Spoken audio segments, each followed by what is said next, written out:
Okay, so let's start recording. Here we go. So it's Thursday, and Mrs. Murdoch is back from Alaska, and we're ready to go. All right. So we are starting a new unit today. This is DNA and RNA. DNA is a really important molecule in biology. They will definitely expect you to know it on the SOL, and it's a really cool molecule anyway. You may remember learning about it in your 7th grade class, I think. Do you remember learning about DNA, the structure of DNA, how it's a ladder, and it's a twisted ladder, and it's a double helix, and all that stuff? Yeah, okay, excellent. So hopefully some of this will be reviewed. But what I want to do is I'm going to share this whiteboard with you at home, because the students can see it here, but you guys can't yet. So let me just share this. Yeah, there we go. There we go. Okay. So DNA structure is what I'm going to be showing you here. DNA structure. So again, DNA is a molecule, right? And let's review, where exactly do you find DNA? What's the location of DNA in a cell?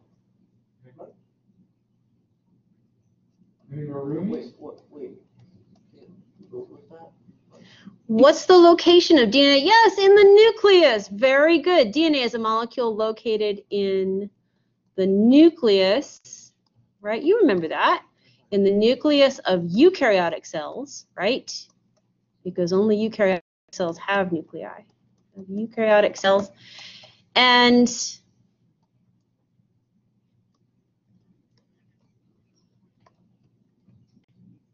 which organelle is it located in? You're inside the nucleus, but then what organelle is it part of? It lines up to form this? Well, not in the nucleolus. That's an interesting guess. I like that you guessed that. Nucleolus is the shadow inside a nucleus, and that's actually the place where ribosomes are made. But that's not where the DNA is. The DNA is, no, it's not, don't worry, that's fine, that's fine.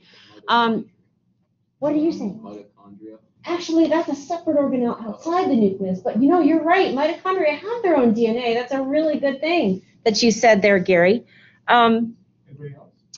Tightly winds to form this. And inside something that starts with a C, H, R, chromosomes. Evan's got it. Chromosomes, exactly. That's it. Okay, inside chromosomes, right? So those little X's that you find in there, okay, inside the nucleus, right?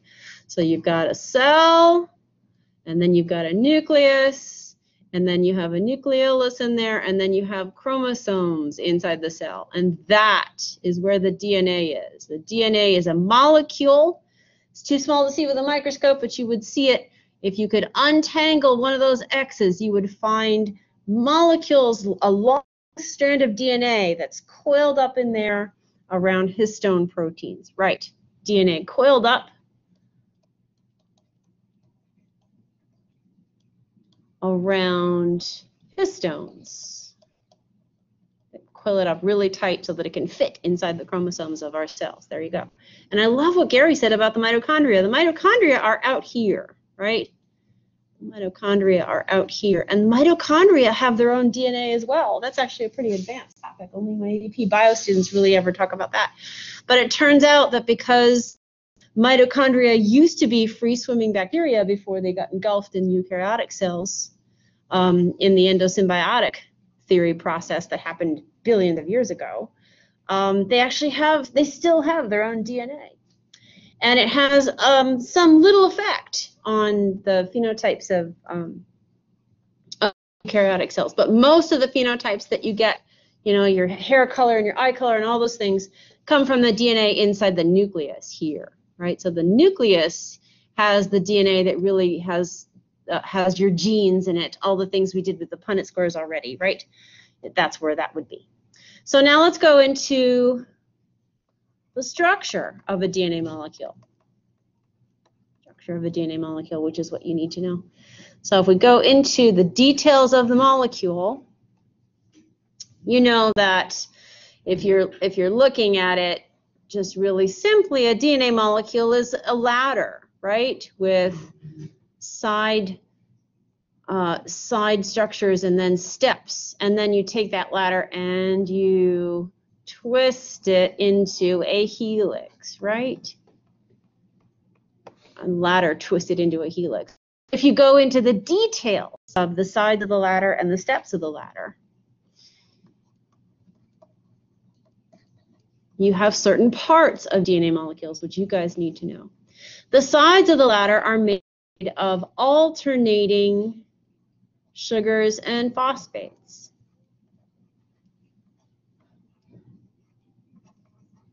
And you guys are going to be drawing this today. So same thing over here, alternating sugars and phosphates. Try to make this sort of neat if I can. Just kind of make it quick. Right, so the sides of the ladder, right? So there's a phosphate, right? The circles are phosphates, and these things here are sugars, right? In fact, they're called deoxyribose sugars, 5-carbon sugars, right? So phosphates and sugars make up the sides of the ladder on both sides. And in the middle, the steps of the ladder, that's where you find the nucleotide bases, right? So I'm going to try to make some colors here. The steps of the ladder. Steps are made of paired bases. So let's put some color in here. Right. So I'm going to make some of the bases are going to be looking like this. I'll make them kind of look like that. I'll put one over here. Like that. Oh. And then you like this? You watching? Yeah. And then there are bases that fit. They fit exactly together.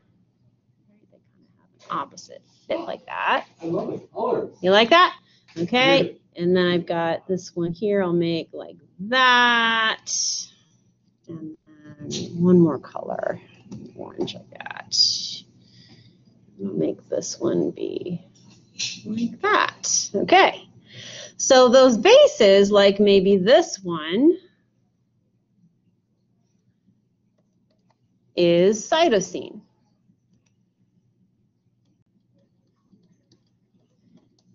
These are nucleotide bases, right, that make up the steps of the ladder in the middle. And what's going to be the green one if that's cytosine? What always binds with cytosine? What binds with C? Not Almost. thymine. That's a good guess, but not quite. Not thymine. Not thymine. Nope.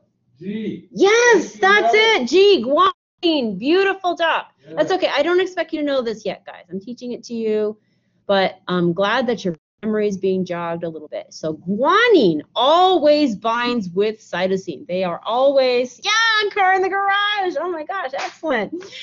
You remembered Mr. Bouchard's metaphor. Excellent. Okay, so cytosine always binds with guanine, right? So C always binds with G. And then the other two are, let's say I'm going to tell you that the red one is adenine. So if that's adenine, then the other one, yes, apple in the tree. Oh, Mr. Grobler, watch the end puzzle already. Okay, so if this is adenine, adenine always binds with the only one left, which is thymine. Right? I'm sorry, what color did I made it blue? Yeah, there we go. All right, so thymine, gonna be that one. So A always binds with T, apple in the tree. Very good. And then what was the other one? Cytosine and guanine. I can't remember what they used for that. Car in the garage, apple in the tree. All right. So that's good. So C always binds with G, and A always binds with T. And they can be bound in different sides and different combinations. So if I made one more down here, right? If I made another one, another place for the sugar, for the bases to bind, if I made one more step down here. Like if I put here, if I made a cytosine here, then what would be here on bound opposite it? Right, guanine, the green one. Good, that's it. Okay. So you see they can be on different sides in different combinations, right? And they can even be repeated several times. So that makes for quite a large possibility for the genetic code to be different. The sequence of the bases. The sequence of the bases, of the bases in the center is the genetic code.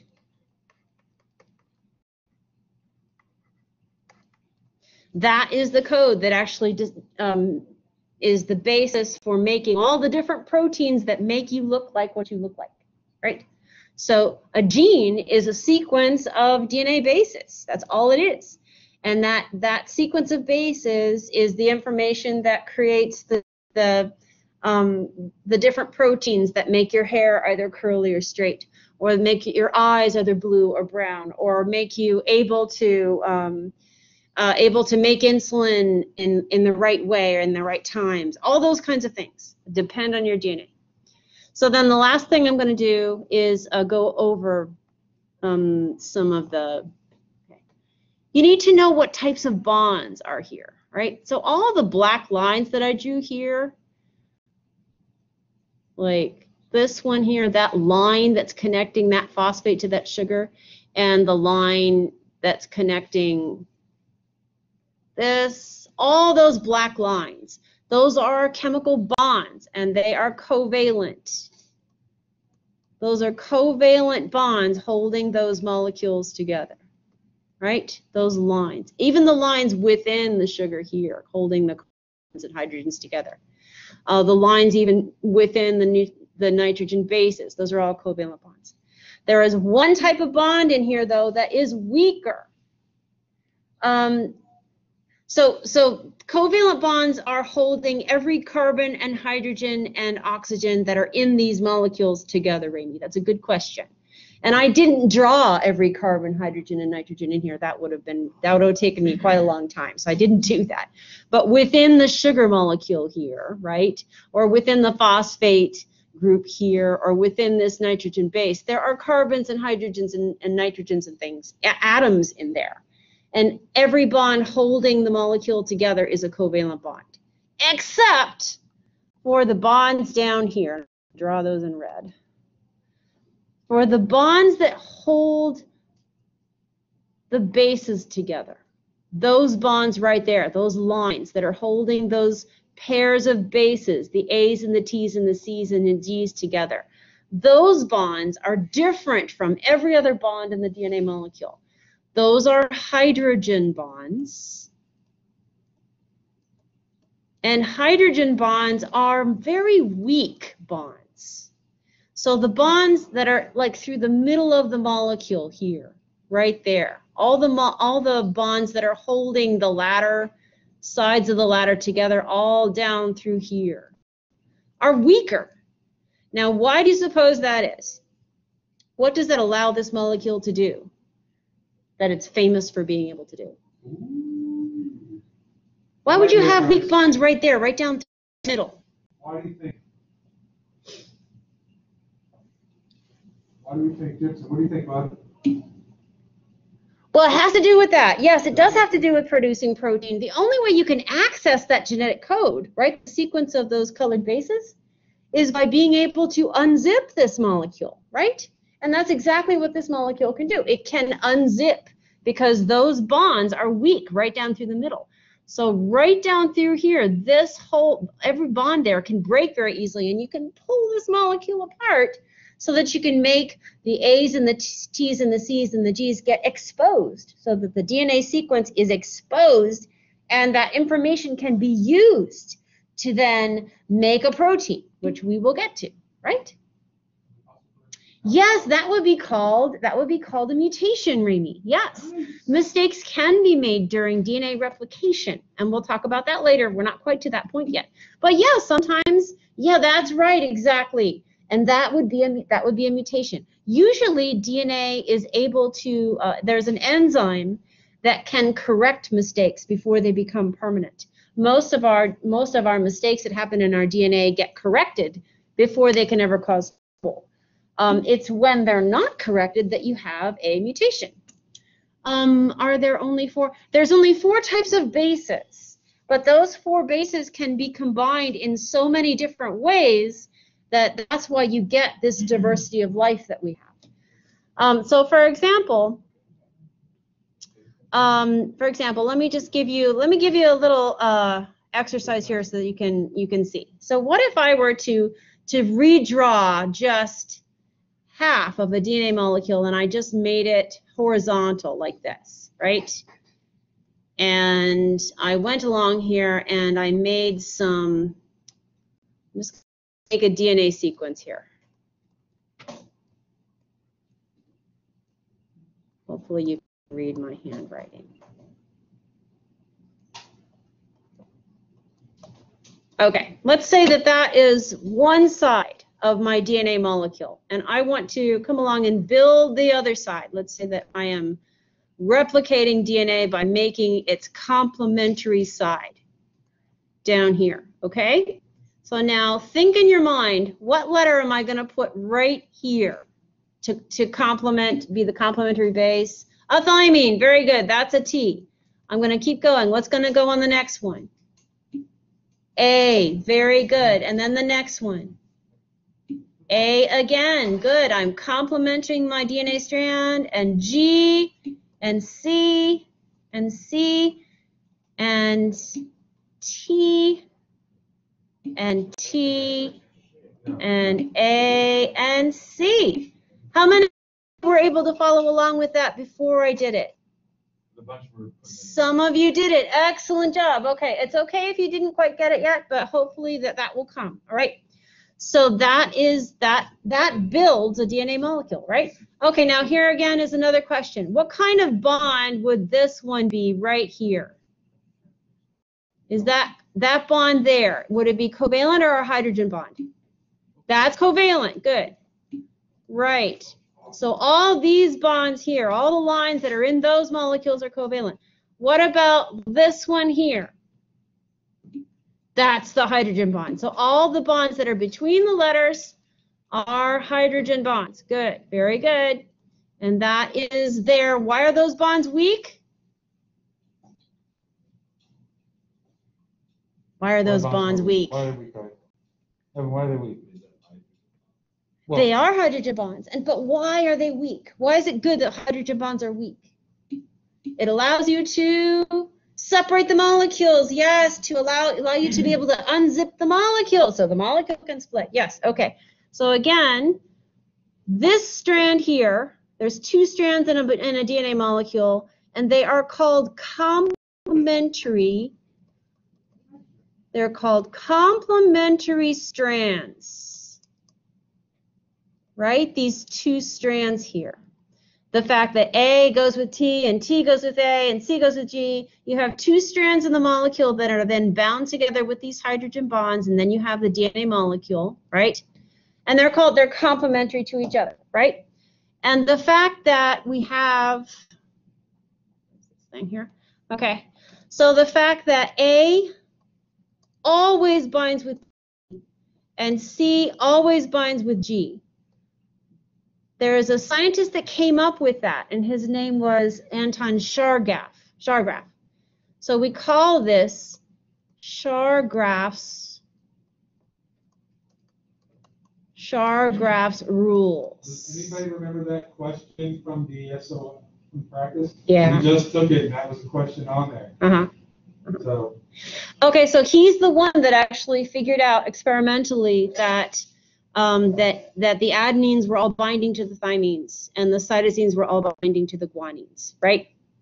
So a very common SOL question would be, they'll give you 1/2 of the complementary strand of DNA and make you come up with the other one. So you can do that now, okay? You can do that now. And then let's see, the last thing I'm going to do is, okay, so let's say, for example, and this is exactly what the experiment that Chargraff did. what if you found that there was, in a sample of DNA, and you took all of the DNA and you analyzed it, and you found that 30% of the bases were adenine bases. What percent is going to be thymine in that sample? If 30% was adenine, then 30% is going to be thymine. Excellent. Okay. Now, of all the bases, now keep that in mind. Then what's going to be the percentage of cytosine and guanine then? 20%. Aha, okay, that's right. You're going to have 20% of cytosine and guanine. Now, how come that works out that way? Because you know that this is 60% of the sample, right? And you know the whole thing has to add up to 100. So then the other percent must be 40. And you have to divide it into 2 because you have 100% of the whole sample. So it must be 20/20 cytosine and guanine. That's another really common SOL question. All right. Now I'm going to show you something that I want you to actually go in and play with, but not until I show you where it is and how to do it. So we're going to go to another screen. Just for a second here. Here we go. Okay, you have this in your Google Classroom. It's called a Build a DNA Molecule. So what you're going to do is, and you can do it any way you like, but the blue things are the riboses, and you can move them around. So you're good. Sorry. So what you're going to do is you're going to take here. This is a phosphate, and you can move it around. So I'm going to put this on this side. And I'm going to put my phosphate there. Okay, and then I'm going to take another sugar. I'm going to put it there. And I'm going to put another phosphate there. All right. Okay, and then I'm going to do on the other side as well.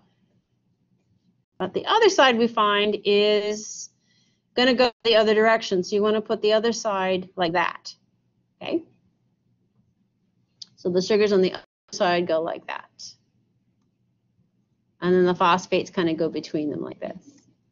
Unfortunately, it doesn't allow you to really connect the dots very well, but it does. Yeah, Mrs. Schultz actually gave me this one. Okay, so the sugars go in one direction on one side and the other direction on the other side, right? So they point down over here and they point up over there. Yeah, I know it's tough to connect correctly. Just do the best you can with it, Ramy. But you should be able to say where they are in space at least, okay? And then these are the bases over here. So here's an adenine, and you can make any combination you want. The adenine, I'm going to put the adenine there, and if there's an adenine there, then there'll be a thymine here, right? And then I feel like I'm going to put a guanine over here and a cytosine there, okay? Hey guys, just so you know, in real life, like Brownie just asked, they are all connected. It's just harder right now doing this virtually. If we were doing this in class, we'd have them connected. We have a whole thing we would do. It's actually kind of fun. Yeah. This is all we can give you. This is it. So it's okay. So then, oh look, here are some hydrogen bonds down here. All right, that's a hydrogen bond. Where do I put it? Oh, why is it not? Between bases. Yeah, it's very good. Okay, why is it totally freaked out on me? I don't know what it's doing. Oh. Oh my God, it's freaking out. All right. Okay, here, I'm going to put it right there between the bases. There it is. Good. All right. So do you get the idea? What I want you to do now is go to your own screen. You have your own, in your Google Classroom, you have your own version of this. And I want you to go play with it for about 5-10 minutes. Go ahead, build your own molecule. So those of you who are in the classroom, go to your Google Classroom, open it up. And right, so you want to model it on what I've done. Start with what I've done, and you can make yours. You can certainly make yours prettier than mine. I can, move it around a little bit and make it nice. Your question? I accidentally did it yesterday. Did you really? That is awesome. Okay, I'm going to give you some. That's awesome, Gypsum. Good for you. I'm just going to give you some DNA construction music, and I'm just going to get out of the way here, okay? All right, you're working. Your question? Oh, you're like a ninja. Okay. All right. Well, you're good to go. Yeah, you can try that one. Just go ahead and see how it goes. Well, you know what? What you're doing, sort of, by you just trying this and doing it without learning, is how science is really. Oh, sorry. So, like, in real science, what you're doing by just figuring it out on your own is what they had to do. So, go ahead. Keep going on, Mr. Gibson. Here, do you have any questions? Yeah. Which ones do I need to take for, and which ones are these? Which one? Oh, don't worry. That's just an extra one on those guys. I think that was just by